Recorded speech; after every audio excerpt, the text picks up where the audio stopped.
Hi guys, welcome to my channel. Before starting, subscribe and like the videos, it really helps a lot. The content from this video are taken from the web novel and manga series of Mushoku Tensei Jobless Reincarnation. Now please enjoy the video. Volume 8 Chapter 7 Precipice of Engagement. First Part Part 1 Onigashima. Baihereru Kingdom, the northern lands on the far eastern tip. Even further east from there. After crossing the ocean, that island is there. Onigashima. A small island called as such. There lives a unique race known as the ogre race. With dark brown hair and a horn on their head, a strong combat group of fighters led by a chief known as Ogre God. The ogre race, they are a variety of demon race, but they didn't participate in the Human Demon War or the Laplace campaign. For that reason the people don't consider them a part of demon race and recognize them as a similar race to the elves and dwarves. Even though that's the case, because they fundamentally never leave Onigashima, their popularity is low. The number of those who don't know about the existence of Onigashima is large. They are a seclusive race. The only human race they are connected with are those of the Baihereru Kingdom. Outsiders who enter within their territory are mercilessly attacked and destroyed. However, that race as well openly welcomes guests who they recognize for themselves. Currently, there's one such guest here. He came here journeying on the ship of the sea race, but after approaching this island his interest was piqued, so he came to land. Through great fusses he came to be approved by the ogre god, and was a person treated as a guest. He settled down on the comfortable Onigashima. He talked with the frank and sociable ogre god, drank alcohol together with the ogres, and occasionally participated in training with the young ogres. That sort of lifestyle continued for roughly 2 years. To that guest, the time of several years is a period of time almost like an instant. One day a letter arrived for that guest. It was sent as an urgent job request in which an S-rank adventurer sent out the letter in a hurry. The contents were short and concise. Found the person being searched for in the Magic Triumvirate. Traveling towards Renoa Kingdom Magic University several months after. After seeing that letter the guest stood up. After seeing the letter's content and that guest's face the ogre god asked, "Are you going?" The guest nodded in an exaggerated way and responded as such. "Humu. It won't be good if I don't get going soon." The ogres who heard that each said that it would become lonely. "Please don't go. Wouldn't it be fine to live here?" After being told as such the guest nodded with a "Humu. I would really like to do that. However, the lifespan of the human race is short. If I keep taking my time, slowly he might end up passing away. It was a short period but I enjoyed myself. We'll meet again." Only the ogre god didn't try to restrain him. He said just a single line, "Take care of yourself." The words of the ogre god, that is the decision of the ogres. Even while feeling reluctance to part, the other ogres obeyed his decision. However, at least, a final banquet. In response to those words, the settlement of ogres held a grand banquet. The ogres held a match where they often boasted of their skill similar to sumo, as well as a number of drinking contests. The ogre god and the guest both greatly enjoyed themselves. And then, the guest set off feeling good. A good-humored man that one day suddenly came along and spent close to 2 years freeloading in the village. He fought the ogre god, was defeated, but the next day he revived. He was defeated over and over again as he continued to revive, and then before one realized it he had come to get along with the ogres, the immortal man. A large man with jet black skin and 6 arms. Foo ha ha ha ha ha. Just you wait. He plunged towards the west. A certain country was surprised over his sudden invasion and attacked with advanced level magic. A certain country was surprised over his sudden invasion and offered tribute. However, he ignored everything. He continued plunging forward to the west. Passing the forest, overcoming the mountains, with a speed surpassing that at which the human race could relay information. By the time the various countries set out to search for his objective, he had already passed through that country and arrived in the next. West and further west. With an overwhelming speed. And then he arrived. Humu, it is here. At the Magic University. Rudeus point of view.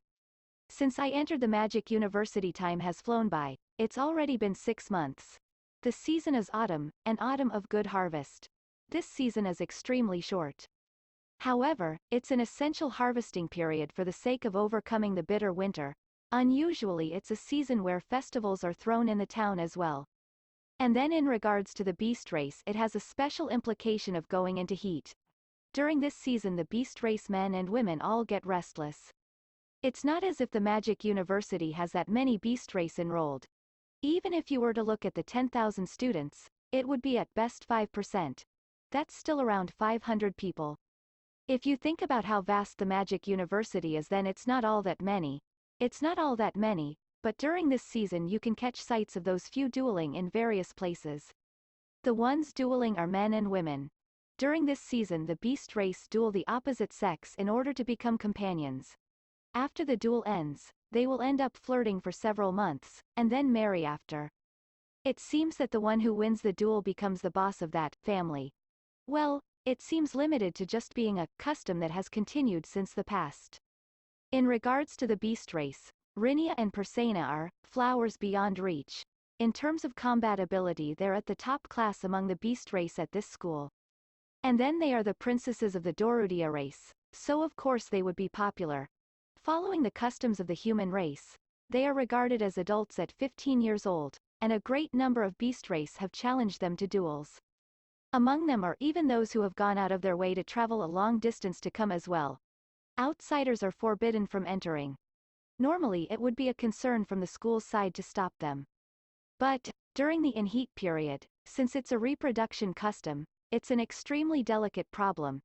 If they were to forbid everything, there's the possibility that the beast race students would riot. Therefore, from the school side, if you properly get permission, you can use observing the grounds as a pretext to enter even if you're not a student. Well then, Rinia and Pursena.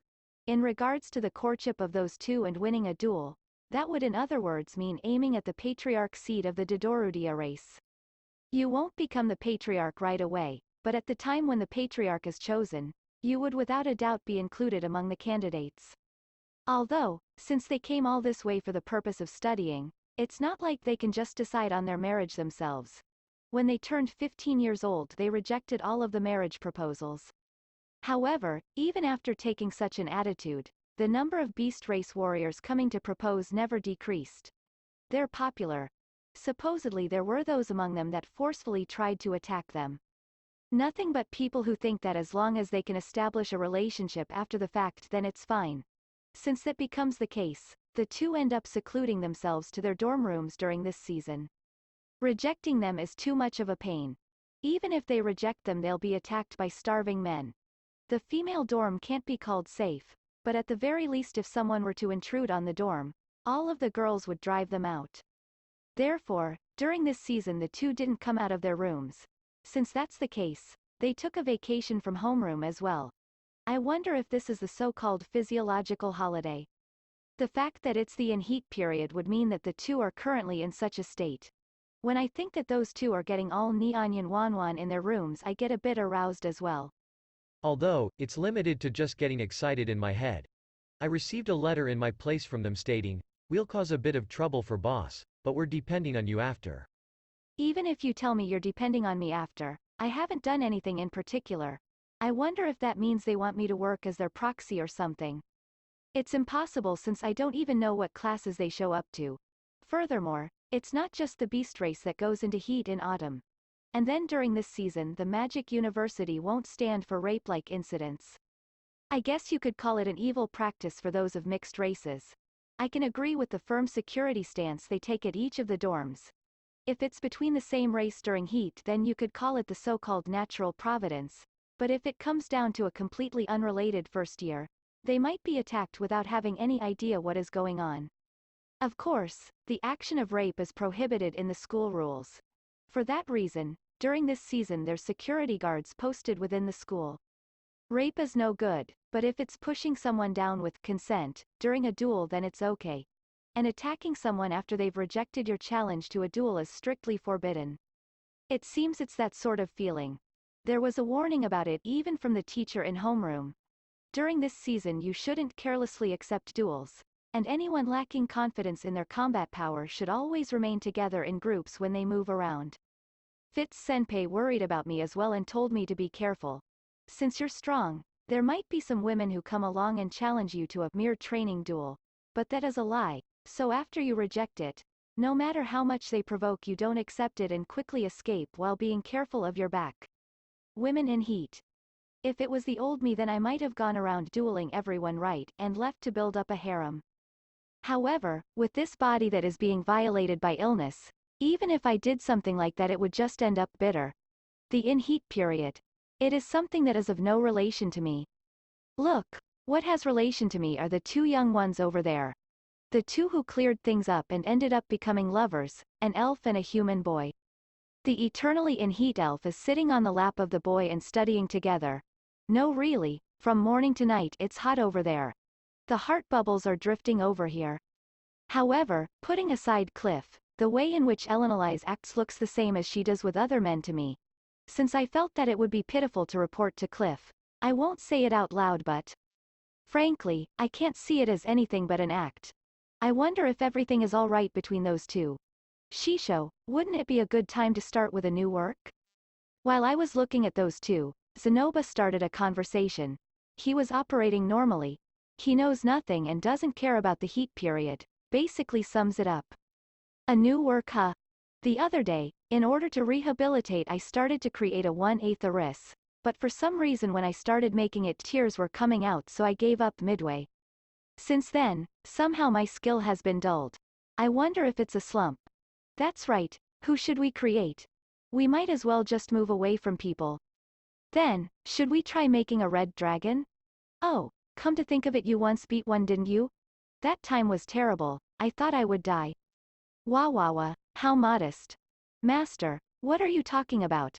Since Julie was tilting her head, I told her about how I defeated a red dragon in my adventurer days. And then, her cheeks flushed red and her eyes were sparkling. After all, it seems like the children of this world like these sorts of stories.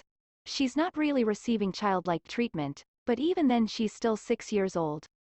Alright, then, I'll make a red dragon for Julie's sake. Mew, Shisho. What about me? Won't you make anything for me?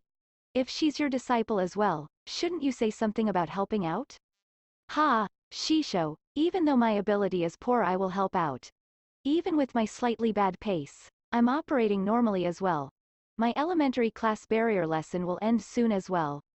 Next as well, these days I'm a bit worried over what class one should try taking. I guess, it should be intermediate level detoxification. However, up until now, I've never been troubled over detoxification. Just by remembering elementary level, I've more or less covered everything else. I wonder if intermediate or above is necessary. Or else maybe I should take advanced level healing. As well as this, most things can be covered with just intermediate, so I wonder if it's really necessary. Or else, maybe I should look into the summoning category, enchanting class. Enchanting is a kind of magic related to the production of magic tools. Why something that has to do with production would be categorized as summoning, I don't really know, but it might not be too bad to consider it a challenge into learning a new field. Might as well just skip out on taking classes and increase the time I spend in the library. The things in regards to the teleport incident have reached a bit of an impasse, but trying to learn some other races' languages might be interesting. If I'm not going to take classes, then what about having Cliff teach me divine attack? No, he's recently been stuck to Elinalise. I don't really want to be thought of as a hindrance. I'll keep my distance for a bit. Or else, maybe I should try looking into some other field of magic. Horse riding classes might be interesting as well. While thinking like that, the day continued on. A peaceful day. That's it, guys. Thank you for watching. Subscribe if you want more and don't forget to like the videos.